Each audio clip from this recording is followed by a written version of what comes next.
ragazzi, sono alla stazione di Mestre e dato che questo lavoro di controllore dei biglietti mi piace, allora ho deciso il sabato e le domeniche di fare anche il controllore dei biglietti a bordo dell'Italo. Sono stato assunto a chiamata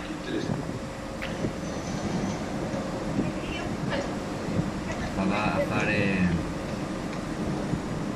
il controllore di bordo.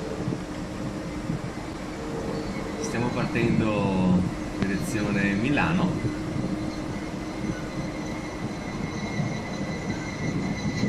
Eccoci qui.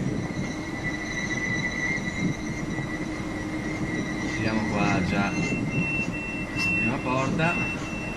Siamo vicini alla partenza. Italo, ragazzi.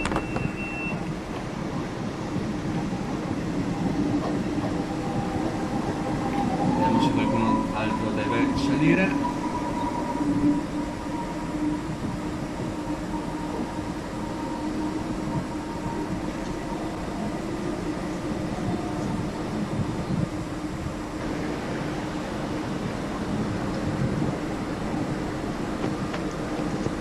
Bene ragazzi, allora siamo,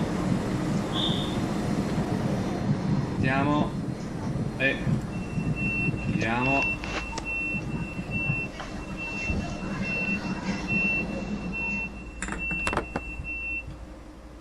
Bene, bene, apriamo anche il cesso.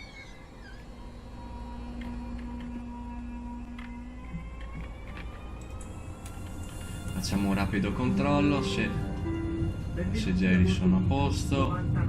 23 a Torino Porta Nuova, a Salerno. Il treno fermerà a Milano Nudoretti, Reggio Emilia a Medio Padano, Bologna Centrale, Firenze Santa Maria Novella, Roma Tiburtina, Roma Termini. Ragazzi, qui sembra tutto abbastanza bene. Sblocchiamo il cesso, anche questo.